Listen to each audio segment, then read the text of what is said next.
Hello दोस्तों, मेरा नाम है युवराज सिंह और आपका बहुत बहुत स्वागत है करंट अफेयर्स डिकोडेड चैनल पे। जैसा कि आप स्क्रीन पे देख पा रहे हो, राइट हैंड साइड पे हैं former England captain Alastair Cook, South African legend AB de Villiers और लेफ्ट हैंड साइड पे आप देख पा रहे हो former Indian spinner Neetu David. Recently इनका जो आउटस्टैंडिंग कॉन्ट्रीब्यूशन रहा है क्रिकेट के दौरान, या फिर इन्होंने जिस तरीके से अपनी जर्नी में क्रिकेट में कॉन्ट्रीब्यूट किया, उसकी वजह से इन्हें ICC हॉल ऑफ फेम में इंडक्ट किया गया है।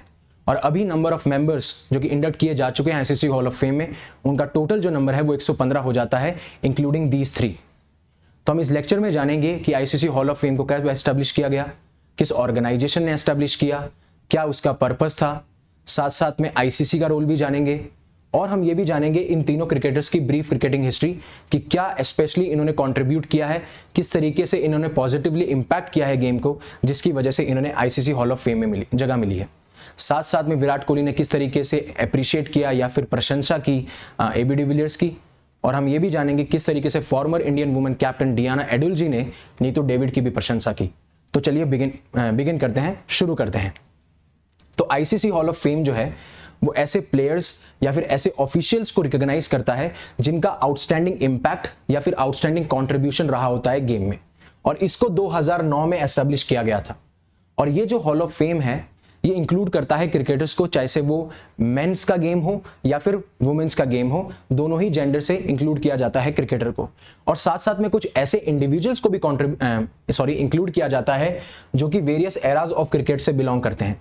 जैसे कि आप मोस्ट आइकॉनिक इंडक्टीज दे सकते हो सर डोनाल्ड ब्रैडमैन, जिन्हें हम one of the greatest cricketers बोलते हैं हिस्ट्री के अंदर, या फिर आप मॉडर्न लेजेंड्स जिसमें आप मुथैया मुरलीधरन बोल सकते हो, जैक कालिस बोल सकते हो, और हाँ सही सोच रहे हो आप, सचिन तेंदुलकर भी बोल सकते हो। और 2024 में जिस तरीके से मैंने आपको बताया कि एलिस्टर कुक को किया गया है, नीतू डेविड को किया गया है, और आपके south African legend AB de Villiers को किया गया है।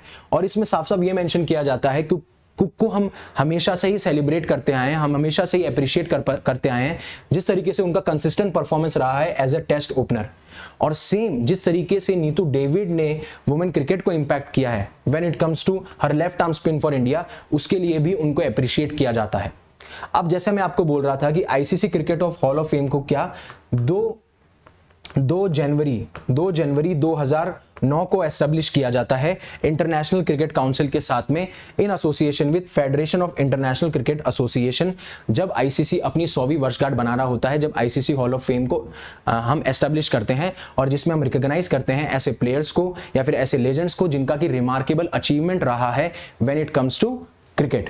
और अभी तक इनिशियली 55 प्लेयर्स को इंडक्ट किया गया था, और जैसे मैंने आपको बताया अभी नंबर जो है वो 115 हो चुका है, इंक्लूडिंग दीज 3 क्रिकेटर्स। अब जैसे आप देख सकते हो कि किन किन कंट्री से कितने नंबर ऑफ मेंबर्स आते हैं, तो इंग्लैंड से सबसे ज्यादा आते हैं 33, फिर इंडिया में है आपके 10, और आप न्यूजीलैंड से देख सकते हो 4। इस तरीके से आप ये लिस्ट देख सकते हो। अगर आप अपनी UPSC की तैयारी को कॉम्प्रहेंसिव बनाना चाहते हैं तो UPSC आपके लिए एक कोर्स लेके आया है 24,999 में, जिसमें आपको अनलिमिटेड एक्सेस मिलेगा सारे बैचेस का। मींस अगर आप इंग्लिश में बैचेस में एनरोल होते हैं तो आपको हिंदी बैचेस का भी एनरोलमेंट मिलेगा, साथ साथ में आपको इंग्लिश बैचेस का भी एनरोलमेंट मिलेगा। और अगर आप प्रिपेयर कर रहे हैं 2026 के लिए तो हमारा कोर्स 29,999 में अवेलेबल है।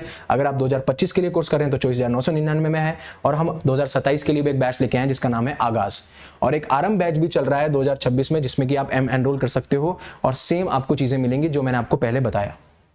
तो जब मैं बात करता हूं ICC की, जैसा मैंने आपको बताया कि ICC ने एस्टेब्लिश किया ICC हॉल ऑफ फेम को जब ICC के क्या हुए, ICC ने अपनी 100वीं वर्षगांठ को सेलिब्रेट किया। अब जो इंटरनेशनल क्रिकेट काउंसिल है वो एक ग्लोबल लेवल पे गवर्निंग बॉडी है क्रिकेट की, मतलब क्रिकेट किस तरीके से कंडक्ट किया जाएगा, कब वर्ल्ड कप कंडक्ट किए जाएंगे, किन किन नेशंस के बीच में बायलैटरल रिलेशनशिप होगी, बायलैटरल मैचेस होंगे या फिर ट्राइलेटरल मैचेस होंगे, वो ये सारे डिसाइड करते हैं।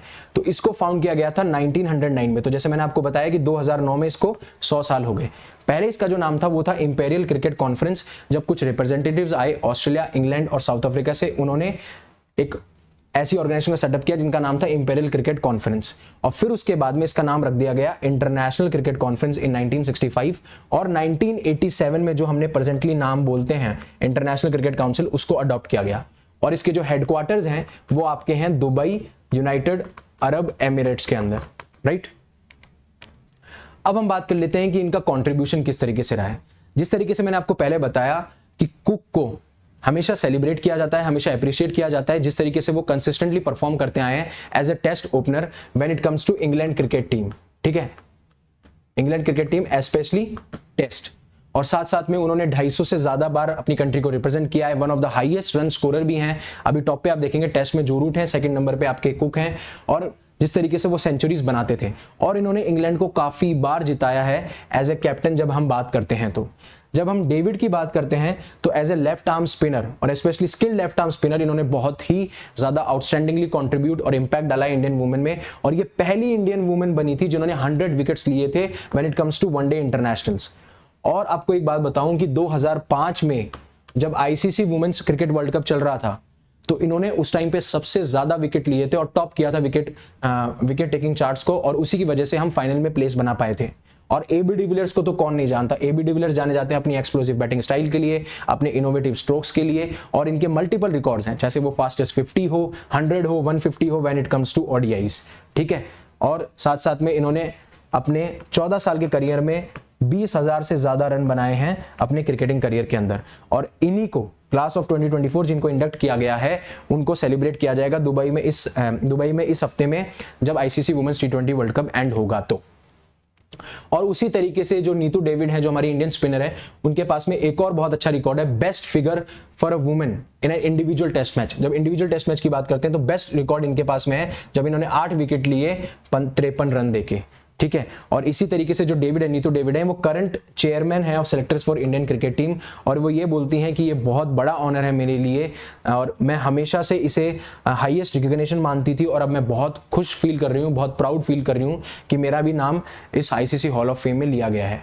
और जब हम बात करते हैं कोहली की, तो कोहली ने एबीडी के लिए बोला है कि जितने भी प्लेयर्स के साथ मैं खेला हूं आप सबसे ज्यादा टैलेंटेड मुझे लगे और आपके मतलब आप इसको थॉरली डिजर्व करते हो इस अवार्ड को। और जिस तरीके से हॉल ऑफ फेम ये रिप्रेजेंट करता है कि आपका क्या इंपैक्ट रहा है, तो मुझे पता है कि आपका इंपैक्ट बहुत यूनिक रहा है और आप इस अवार्ड को थॉरली डिजर्व करते हो। इसी तरीके से जो हमारी डियाना एडुल जी हैं, ये फर्स्ट वुमेन क्रिकेटर थी, ध्यान रखिएगा, ये फर्स्ट वुमेन क्रिकेटर थी, इंडियन वुमेन क्रिकेटर थी जिनको इंडक्ट किया गया था हॉल ऑफ फेम में। और ये जो आपके नीतू डेविड हैं वो सेकंड वुमेन बनी है, स्पेशली इंडियन वुमेन जिनको इंडक्ट किया गया है। तो ये कहती हैं नीतू जी के लिए कि आप one of the best spinners थी। और जिस तरीके से मैं आपकी टेक्निक और स्किल की बात करूं तो जिस तरीके से आप फ्लाइट करती थी, जिस तरीके से आप डिप करती थी, वो पार एक्सीलेंस था। तो इस तरीके से इन फॉर्मर क्रिकेटर्स ने या फिर जो प्रेजेंट क्रिकेटर्स ने उन्होंने इन लोगों की तारीफ करी। और अगर आप अपनी यूपीएससी तैयारी को और कॉम्प्रिहेंसिव बनाना चाहते हैं तो 2027 के लिए आप आगाज बैच में कर सकते हैं जिसकी लैंग्वेज इंग्लिश है, और साथ साथ में आप रिपीटर्स बैच में एनरोल कर सकते हैं फॉर 2025। और अनअकैडमी बार बार स्कॉलरशिप करवाता रहता है तो आप उसमें भी इंडक्ट कर सकते हैं, जहां पे 20 अक्टूबर को 11 बजे और 5 बजे स्कॉलरशिप टेस्ट होने वाला है, जहां पे आप 90% स्कॉलरशिप को अवेल कर सकते हैं। So thank you very much. आपको ये लेक्चर पसंद आया होगा, आपको ये रिसेंट डेवलपमेंट अच्छी लगी होगी, specially those who love cricket. तो प्लीज़ लाइक कीजिए इस चैनल को। अगर कोई कमेंट है तो आप कमेंट कर सकते हैं। साथ साथ में अगर जिस तरीके से ये लेक्चर्स आपकी लाइफ में वैल्यू ऐड कर रहे हैं, आप चाहते हैं किसी और की लाइफ में वैल्यू ऐड करें, तो आप इसे शेयर कीजिए और प्लीज़ इस चैनल को सब्सक्राइब कीजिए। Thank you very much for listening to me.